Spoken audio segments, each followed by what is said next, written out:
Okay, this Zoom is now being live streamed. Our chair can get this round started.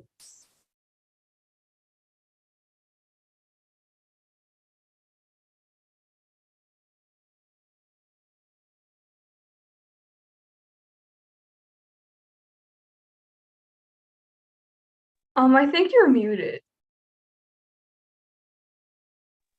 Sorry, can you hear Sorry. me? Yes, I'm sure everyone can hear me, right? Oh, okay, great. Awesome. So, congratulations everyone for making it this far. Um, my name is Godswill, and I'll be your chair for this one. I'd like my panelists to kind of introduce themselves so we can start already. All right. Austin Kilachuku, and I'll be a panelist for this finals. Congrats, everyone. Success. Hi, my name is Sewan. I'm the other panelist. Congrats everyone for making it this far. Thank you. So speakers, would like you to indicate how you want your POIs, whether it's verbally or whether you want people to just wave at you. And then also would like you to let us know if you have any preferred pronoun. That would be very helpful. With that said, say your name before you can start your speech. So would like to welcome the first speaker from the proposition. Hello, that would be me. My name is Elizabeth. I use she, her pronouns, and I would prefer verbal POIs. Please and thank you. Time starts my first word. Panel, what is the purpose of a government? We think that one of the key principles of a governing body is to preserve the health and safety of all of its citizens. Now, imagine that a government is permitting its citizens to take enormous risks in altering the very fabric of their being, of the being of their future generations that ultimately don't benefit as much as they inflict harm. This is a government that proposition cannot stand for. On this basis, we're so proud to propose today. In my speech today, two things for you. First of all, I'll be providing the model. Second of all, I'll be presenting 2 points on long-term health implications, and a second point on inequity and why this motion perpetuates that. With that said, let's get right into the model. We think that this House is Western liberal democracies because these are the only countries that can realistically afford this procedure. We think that bans would just mean that this will be illegal, which means that if you do this procedure, there will be fines and other legal consequences. We think that genetic engineering refers to the process of which a gene of a person is edited and the way that the change is heritable and irreversible, right? This will be achieved in scientific methods such as like genetic alterations within germ cells or reproductive cells, things like that. But what does this actually look like? What do you think that these genetically the technology of genetic engineering is going to be used for, right? We think that two main things. First of all, aesthetics. People want their children to look a certain way. And second of all, diseases. People don't want their children to have whatever genetic disease that they may be prone to. And we also like to characterize genetic engineering as very expensive because the procedure is very experimental and likely only the rich can afford it. With that out of the way, let's move on to my first point now on the long-term health implications of this motion. We think that genetic engineering is very new technology. It has only really been explored in like the latter half of the past decade, right? And this is very like harmful because we have we have like no feasible information of what genetic engineering will actually look like in an individual like 30 years down the line, right? For example, if you genetically modify your child under this motion and then your child goes on to have more children and those children also carry the genetically modified gene, we don't know what this will actually mutate to, if it will mutate at all 30 years down the line. This is like a similar principle that is applied to other like fields of like technology and like consumerism. Like for example, vaping, it's considered more dangerous than cigarettes because there is no long-term research in how it will affect your health. The same thing with genetic engineering. But why is this fundamentally different from current experimental medical technologies in the status quo, right? We think that genetic engineering directly alters the gene, the substance that you are literally made of, the thing that makes you a person. So we think that this is different from new cancer, like for example, cancer technologies or like experimental medication, because at least we have the basis of how cancer medication works. We have clear prediction based on like decades and decades of past trends, right? But with genetic engineering, even though sure, maybe 20 years, but we are treading into completely unexplored territory. Are we really going to risk the well-being of the future generations for the satisfaction of the current population? Like, I think that we live in a utilitarian society where the government like provides policies based on the needs of the greatest, right? And there's always going to be more people in the future than in the present. Why? So we have to guarantee their safety, and we think that the variables in the scientific method is one that we cannot take. With that said, I'm just going to move straight into my second point on inequity. So we think that there are three factors under inequity. First being racial inequity, second being class inequity, and third being the resulting stigmatization. So let's talk about racial inequity because we think it's very important. Because the field of genetic engineering has always been like uncomfortably linked to things like eugenics. We think that the science of improving people through literally controlled breeding and controlling their genes is very problematic because literally decades, centuries ago, people realized that like, oh, social Darwinism, right? We advocate for artificial selection, but this is inherently bad for racialized groups because we have historical precedents of literally mass forced sterilization for indigenous people, for Black people. We think that this sets an uncomfortable link back to this historical precedent. So essentially what we're saying under this is that, oh, these people deserve to have children because their genes are superior, which we just don't think it's true. We think that by altering genes to become superior, we like inadvertently create a new group of people that believe that they are superior because of their genetic modification. We don't think that this is necessarily a good thing, right? With the second thing under inequity is class inequity, because we think that only the rich and privileged will have access to this groundbreaking technology. We think that this is bad because it creates a system of poverty where the genetically modified, smarter and stronger people get richer and richer while leaving the poor behind because they're unable to shed all of these genetic problems that plague them. They are unable to make these choices. But why is this different from like the class inequity that exists in the status quo? We think that when genetic engineering is made available to a vast public, no thank you, I'll take in just a second, Ashley. I think that this will be even worse because now rich people feel like they're justified in their exploitation and oppression of poor, that being that they are just genetically superior people. I'll take your POI. If the people already lives in agony due to their poor defects and health conditions, why wouldn't people take that risk of getting better? Because like I characterized, this genetic engineering is a very expensive procedure. It like takes a long time. We think that the government is not going to mass distribute like science labs for genetic engineering. So the actor that really like is affected by this are rich people who want to alter their children for like aesthetics or genetic purposes. So really, once again, the racialized groups, the minorities in terms of socioeconomic class are left behind. We think that this gap is only perpetuated by not banning genetic engineering, right? We also think that this is bad for developing countries because we think that developing countries will be even more left behind because this technology is so centralized in developed countries. Sure, you can claim that, oh, this technology is going to trickle down, but how long is that going to realistically take for like a less developed country to start genetically modifying their people? Like centuries, probably. We think that we have to think like about like solving class inequity now, but let's talk about stigmatization really quickly, because when we see that we genetically engineer people to not have genetic defects, we think that this actually takes away from government funding for necessary like healthcare access for things like, I don't know, rehabilitation, for things like depression, for things like therapy, because sure, we can see that like depression or like neurodiversity is maybe a genetic factor, but it also has environmental factors. And we say that, oh, no, genetic engineering can just solve all of our problems. We're going to detract attention away from funding into these areas. We're going to further stigmatize these people because now society is going to be like, oh, why don't you just make yourself better? You have a problem with their genetics. That is something that is a risk we cannot take. And it's because proposition is the only side that supports the most vulnerable groups of people. It's because the government actually fulfills its duty on our side. So proud to propose today. Thank you.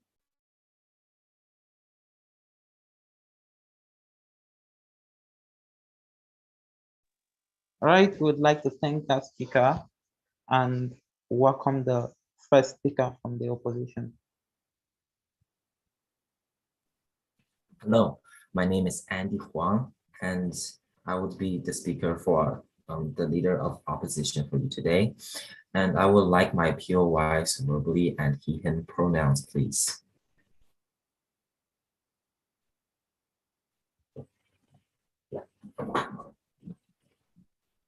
I'll just set up my timer.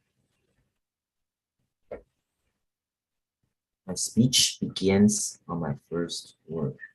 3, 2, 1.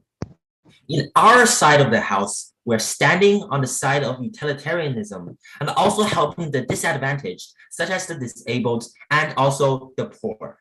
There are people with physical weaknesses that make them suffer in the current world, unlike what the government have stated in how only the rich people uses genetic engineering for aesthetics. No, this is simply not, their scope is very limited.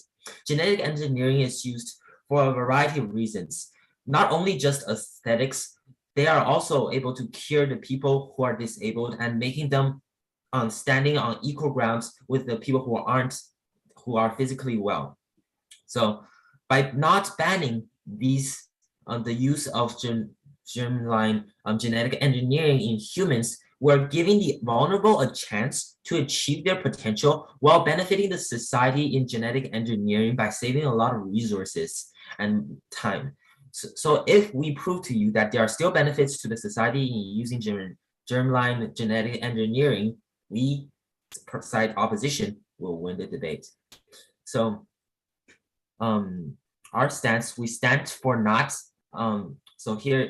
so what I would do for you today, I would present my stance, and I would also start with my rebuttal and also my 2 contentions. So our stance is we stand for not banning human germline engineering. Just because we don't ban something doesn't mean we'll always use it and there won't be any restrictions. And side proposition has to defend why the germs outweigh the benefits. And side opposition's burden is why the benefits justify not completely banning the human germline engineering. So we won't be talking about the cosmetic changes because those aren't well researched and are so unrealistic to talk about at this moment. Rather, we'll be talking about only diseases and defects, since there's been a lot of more research, and there's also likely for the next few years that we can see genetic treatments for the hereditary diseases. So onto my rebuttals right now. So unlike what the government have stated, we do have a lot of experiences in genetic engineering. So since in the 80s, we have used genetic engineering in our crops and later in our animals. And this has proven a lot of success since we have created resistant wheat, and it solved a lot of issues in our world, including increasing the food supply. And also animals' lives are able to be prolonged and their defects are able to be cured and decreased because of genetic engineering. Because we have all these past experiences, we are able to have enough information to go and develop genetic engineering for humans, because they are all organisms and they have similar traits as well. And they are not only, and they also have presented, I'll take your POI later. They have also presented how it's like the vaping, because we don't have long-term research. But how is GMO different than vaping when the latter has no benefits at all? When the latter does not have any, you don't even vape to take any risks for any benefits. So if one already lives in the agony due to their defects, why wouldn't people take that risks? They already lived in misery. So any solutions will be a suitable solution for them. And they also stated how we're going to create a people who are superior. This is very different in the status quo, in which we'll be using, and in our world, in which we'll be using the technology to bring the disadvantaged into equal ground with the people. And also, they also stated how it's, POI. I'm going to go to my contention and I'll take you later. So our first contention is that diseases and defects will be decreased for the poor and disabled people. So currently, the majority of the population suffers from a type of health problems or defects, and many of these things avoid them from doing certain activities and follow their passion. For instance, if you have a weak immune system, yet you still want to travel the world and be an athlete, your dream is shattered before you were even born. How is this fair? Many of these defects are hereditary, meaning you don't have the choice to be healthy. For instance, imagine if you're a boy who's poor heart and lung conditions, which are passed through hereditarily, your career choice is going to be extremely limited. Unlike an average teenager, he cannot do certain activities with his peers, such as going through the gym and even hiking. Even if you have taken the initiative to improve your health, such as taking drug stimulants and even transplants, it will still either take a lot of money since your condition forces you to periodically spend money on these defects, or you won't be fitting into the modern society since you're going to face difficulties in interacting and fitting in. So your offsprings, unfortunately, they will also face the same fate. In our side, we help the vulnerable people who faces troubles every single day due to their conditions and their offspring by providing a solution once and for all. So if we in genetic engineering, we're able to use them and to change their defects so that not only they won't able to spend a lot of money and resources in doing these things, their offsprings were not going to suffer the pain, the economical and social pain that they have gone through. So therefore, we have higher impact. And also, the hope of the vulnerable. If in government's world, we ban all genetic engineering, the hope of the vulnerable of the offsprings will completely disappear since they won't even have an opportunity to the access. In addition, we can eradicate these diseases, providing equal ground for everyone to be fairly. No one will be left out in our society and people will be treating equality. But the government side seems to disagree. Why do you think that disabled people and poor people are able to access this genetic engineering in the first place? What's your mechanization for that? Because currently it's very expensive for the government and the people to periodically do these like taking drugs and even transplants, because there isn't a lot of resources. So the government will be willing to use and develop genetic engineering exclusively to our site, because your site has clearly banned this option through funding, since the government is currently putting so much money and the limited resources in maintaining the people's poor health conditions. So in our site, we're able to, the opposition in our world is going to develop, the government is going to pour funds and using their previous knowledge in genetic engineering. And this would allow genetic engineering to be furtherly developed. And since when it's gradually developed, it will be more affordable to everyone, since the government has an incentive to pour a lot of money into these things, because it saves a lot of money compared to doing like periodic checks and doing these things to the poor people and to the majority of the population. So in turn, not only it saves money for the government, it also provides a lot of benefits, long-term health benefits for the poor. And also,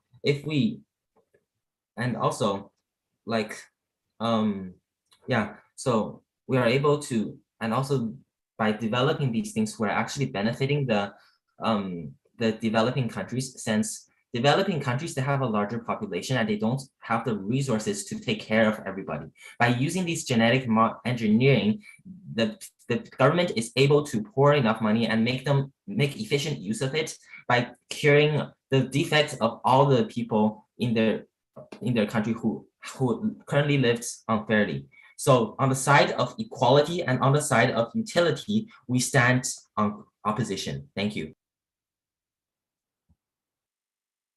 Right, we thank you for that speech. Would like to welcome the second proposition speaker.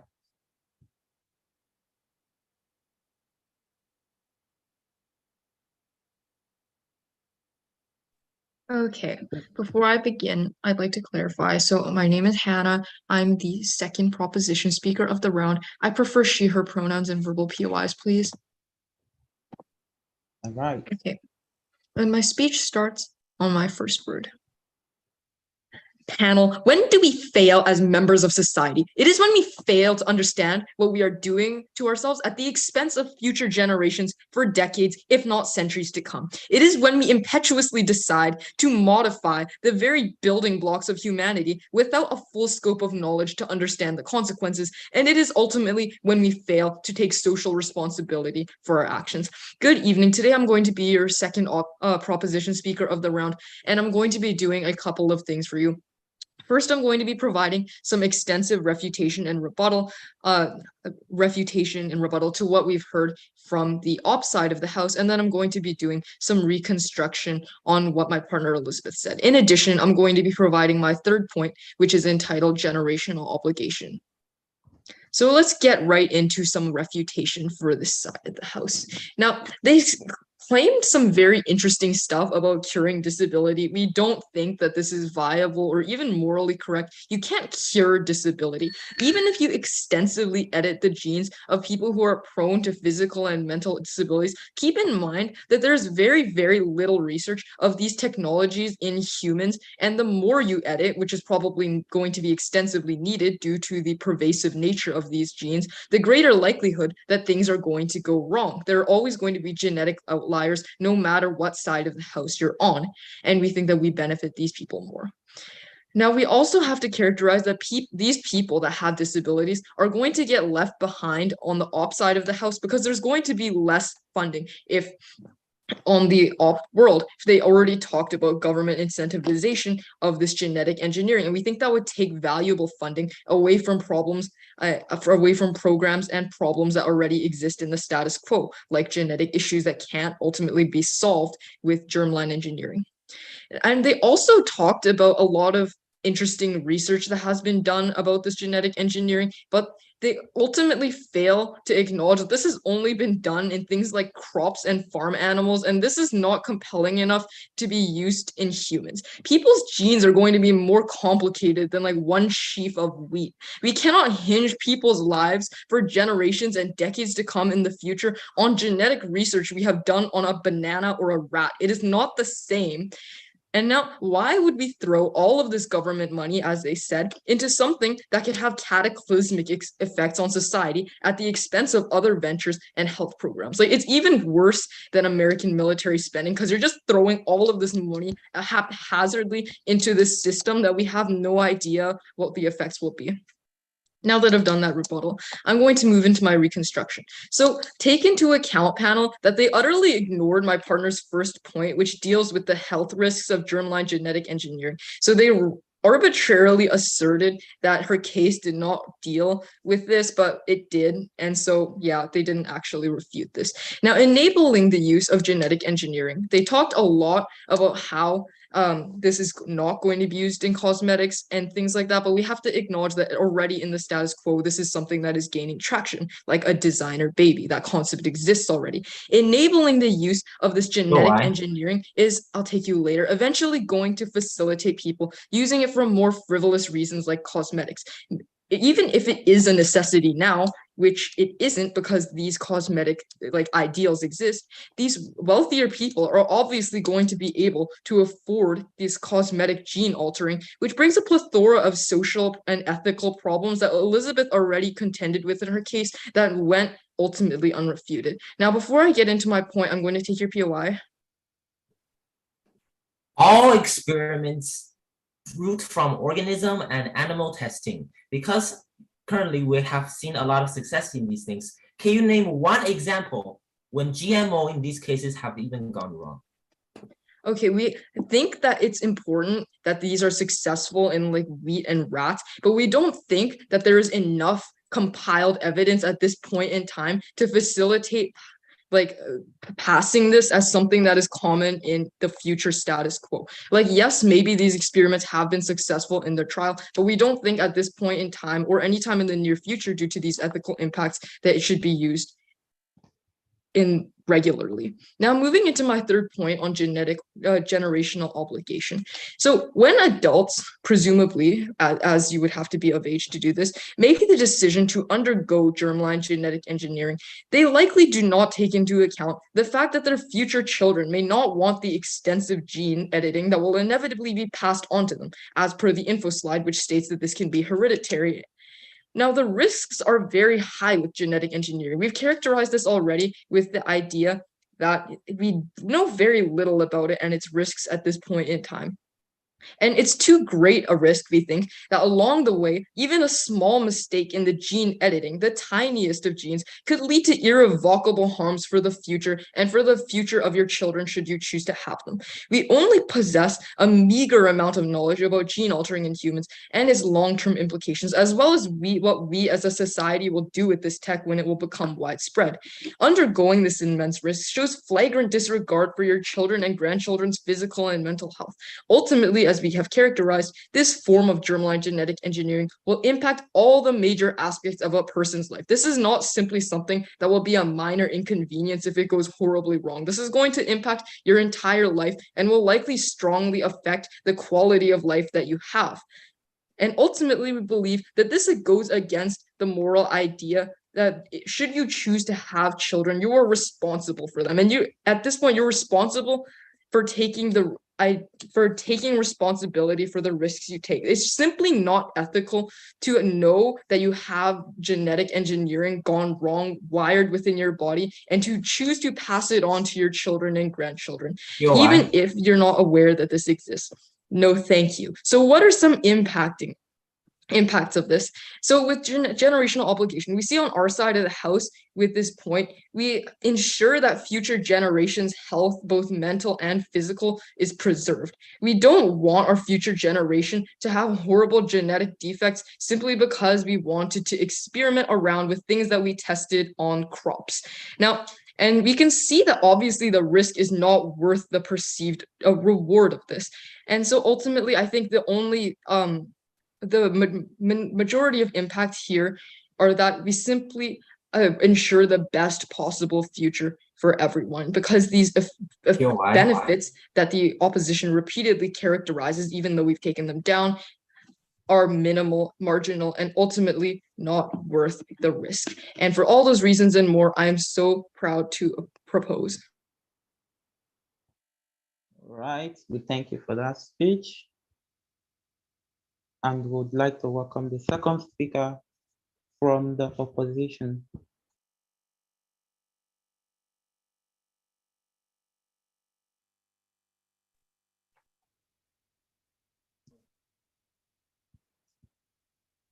Second speaker from opposition. My name's Andrew Lin. My pronouns are he, him, and I prefer verbal POIs. My time starts when I start speaking. As the second speaker on side opposition, I'll be refuting all of the points we've heard so far from side proposition, reconstructing my partner's points, and delivering a contention about saved cost and its impacts on how there'll be more accessibility for the general public. So let's get on to the refutation of the points we've heard from side opposition. So first they talk about how there's going to be an issue with equity and stigmatization, and how this idea of genetic engineering will be tied back to eugenics and racism, and how it'll bring up things such as forced sterilization and how that'll be uncomfortable for people.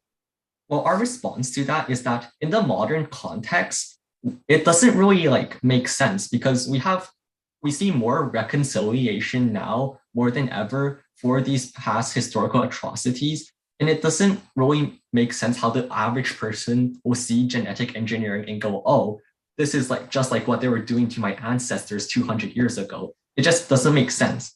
And they also talk about how there'll be class inequality because only the rich people can access these things. So we have numerous responses to this. First, we'd like to say that I'll get to in my contention how there will be access to it in the future for the general masses. And secondly, how how this is analogous to saying how like, oh, people in developed countries can't drive cars or can't have phones because people in developed countries don't get it. And that leads to like inequality, right? It's like a ridiculous line of reasoning. And they also like give an impact about how it justifies the exploitation of the poor. And we don't really see how they stand. It just seems like a ridiculous impact. So now let's also refute the point about how their like proposition first point about how it will be like fundamentally different, how genetic engineering will be fundamentally different from other experimental things and how we don't know how it works. So like, first, we like to respond by saying that we do have a general idea of how like certain diseases work. And obviously we should start by treating like diseases we have a very good idea of, like diseases we know like how to treat. So for example, there's already been cases of people being treated with like medicine that changes like a single like sequence of their protein, which fixes like a major issue that they suffer from, such as like not being able to keep down food. And their like second speaker also talks about how there'll be like future responsibilities because there will be like, if it goes wrong, then in the future there will be children with like issues, and those children didn't really have a choice about whether they wanted those issues. It's not fair for them. But our response to this is that like those children don't want those genetic defects on them either. So it's like a net zero for both sides in that respect. POI. Sure. Do you acknowledge that genetic defects are generally not caused by an active, like conscious choice to modify your genes with the knowledge that you might pass this on to generations in the future? Right. So when you have a genetic defect, sometimes you just choose to not have children in the first place because you don't want to pass it on to your children. And the same thing goes with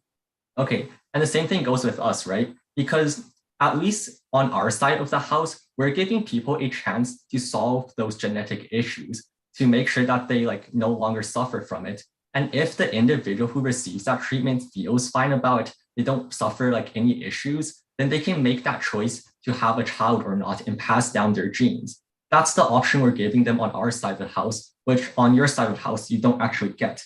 I'll also reconstruct my partner's points about like the like diseases and defects and like how people will respond to that. But before that, I'll take your POI. Don't you think that there are already things in the status quo in place, for example, medication or pill regimens that already allow people with genetic like disabilities to lower the risk of like genetic defects? Okay, so those things are just only a like bandage on the actual problem, and I'll talk about why it's not a long-term solution in my contention. So now I'll be reconstructing our partner's points, and let's talk about the best and worst case scenarios. So in the best case scenario for our side is that we help people get rid of their genetic conditions and no harm is done. In the worst case scenario, we do harm some people, but like these people are suffering anyways. And plus, in the future, when the technology is even better, you can just retroactively like fix those issues, right? So we see that on like our side of the house, we get a net positive or like just by probability.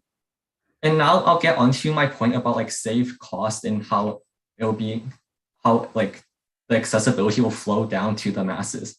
So in the status quo, treating hereditary diseases are very expensive because like firstly, they're chronic and they stay forever because it's written into your genes. You have to get continued treatment, continued medication, and continue like testing from medical personnel, and it all costs money. And secondly, these diseases can be debilitating. So it can render individuals bedridden. It can like, if you're an older individual prone to like Alzheimer's, for example, it can make you a liability to the people around you. And thirdly, like some diseases are rare and like making the medicine cost money and all of that. So on side opposition, we allow like human germline engineering, which will fix it because firstly, we directly change the genome. So these individuals who are like suffering no longer have to get these expensive treatments and like continued care. Secondly, the treatment carries across to like future generations. So it's like you get it once and you won't have to like get, and so future generations won't have to continue like paying and getting the treatment.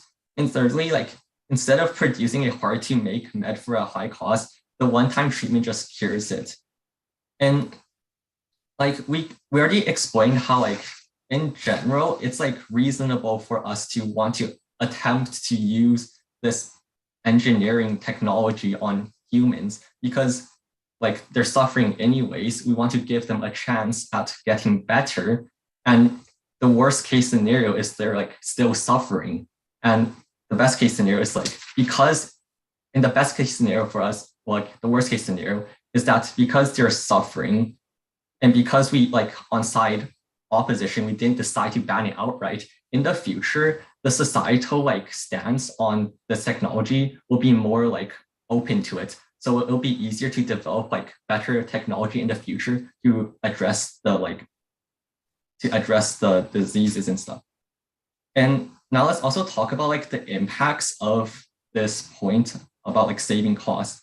Because like firstly, the economy benefits in the short term because less money is spent treating. Secondly, individuals are able to like contribute to society as well. And thirdly, the saved money can be put to elsewhere. So what this looks like is it can be put to like more research and making the treatment cheaper, making treatment more efficient, or like increasing the amount of treatments we can give to like increase the range of diseases we can treat. And that's why it's good. And that's why we're so proud to oppose. Thank you very much for that speech. And at this point, we'd like to welcome the reply speech from the opposition.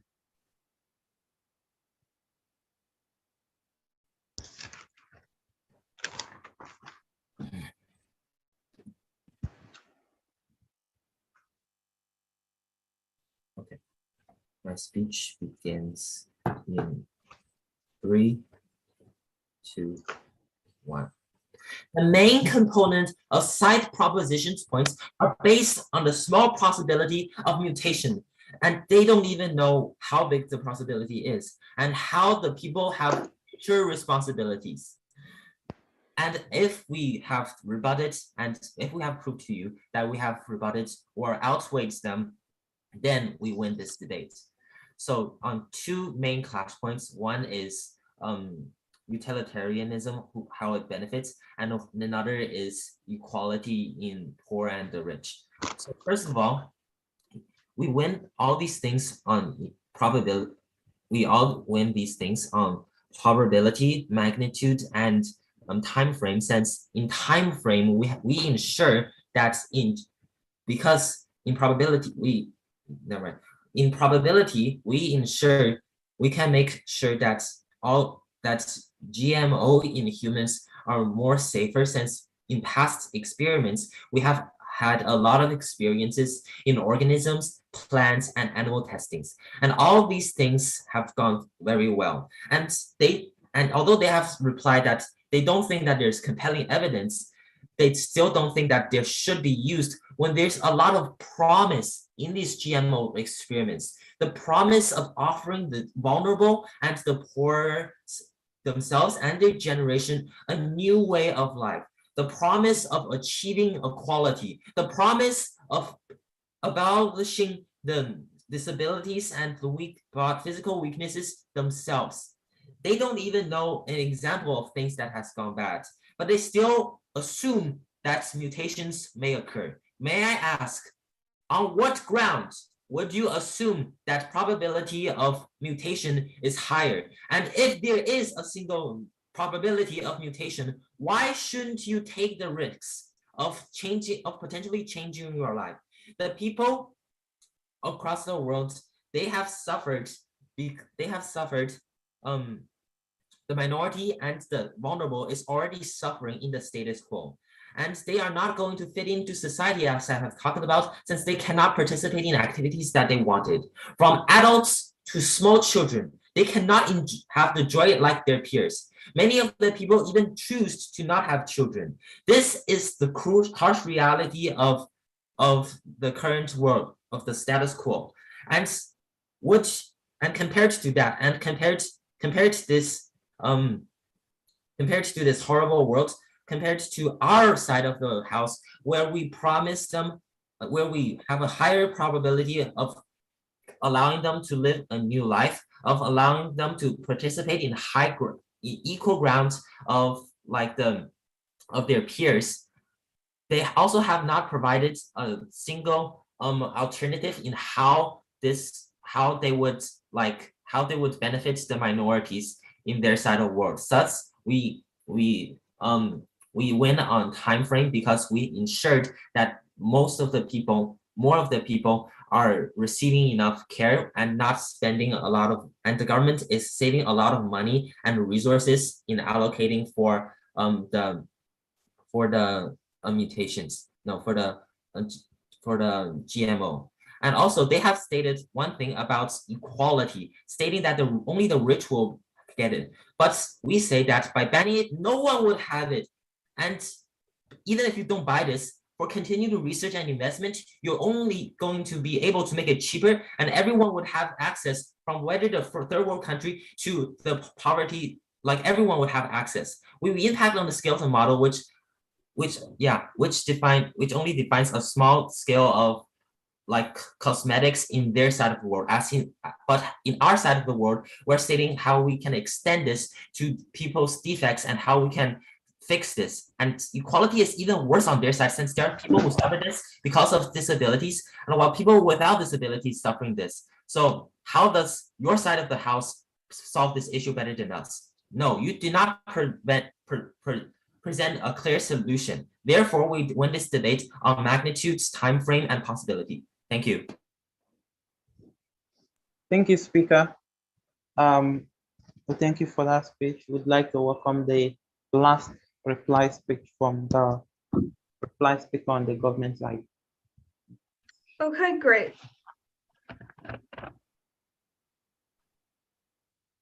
Time starts my first word.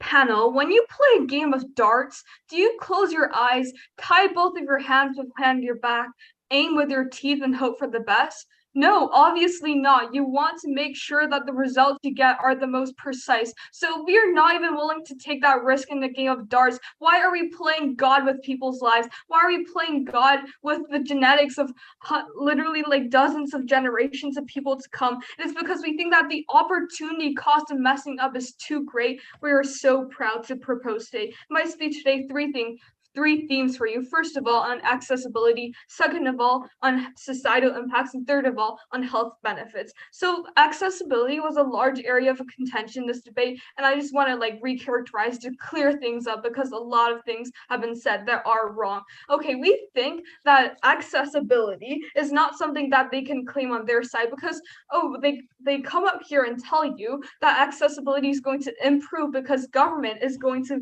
increase funding, and wow, all these like poor and disabled people have access to this technology now. Okay, first of all, we just like to say that the characterization for why this is true is just very like iffy, right? Because in the status quo, if the government is so willing to fund all these new technologies into the healthcare sector, if they're so willing to help the poor and marginalized, then why aren't they doing it already in the status quo? Why are people still not gaining access to things like vaccines? Why are they not accessing things like family doctors, you know? Like, there is no reason why suddenly disabled and poor people are going to start accessing technology as advanced and expensive as genetic engineering when they do not even have access to COVID vaccine clinics and family doctors. We think that this mechanism is just not very well developed. And we tell you that the accessibility of things that already exist in the status quo will probably also get left behind, right?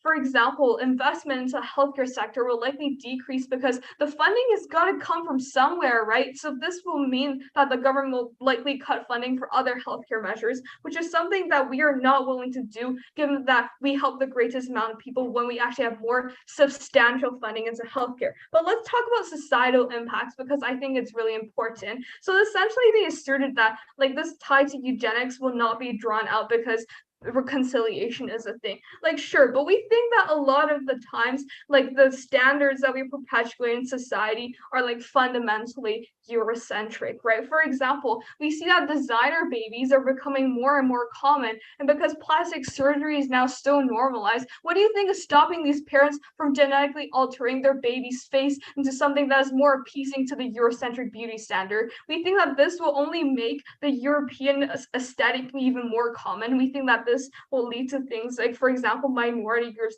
not actually being able to get good representation, right? We think that the greater societal impact is something that they fail to consider, something that they cannot win on, because we think that genetic superiority was used to justify things like racism in the past. And seeing that the majority of the rich are white, this is uncomfortably close to eugenics, because we think that now these people are the only ones with like this genetic superiority, right? Okay, but briefly on health benefits. First of all, we just like to point out that genetically modified plants have shown like signs of toxins in people's bloodstreams. So on a wider scale in humans, that's going to be even worse, right? Like, we think that on our side of the house, we actually incentivize innovation for healthcare, for treatments, for like things like rare diseases, right? Because this, like I characterized before, this funding for like wider access of genetic modification has got to come from somewhere, likely the other sectors of the health industry. So we think that this is just really bad in general, because we think that poor people rely on these like public health sectors.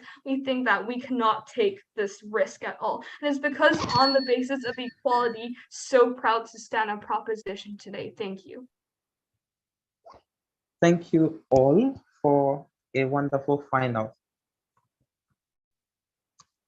So the judges will go and deliberate on the debate we've just had, and then come back with oh yeah, I'm sure you'll get the results from the organizing committee during the award ceremony.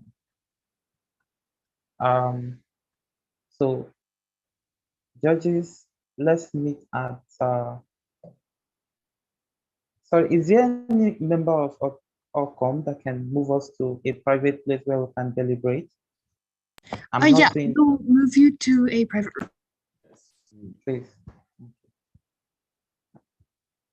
Good job, you guys. You guys have done well. That was a very good Yeah, round. you guys did really well. I just want to say that like over 12 hours of consecutive debating, you all did super good. Yeah, good round, everyone. Yeah.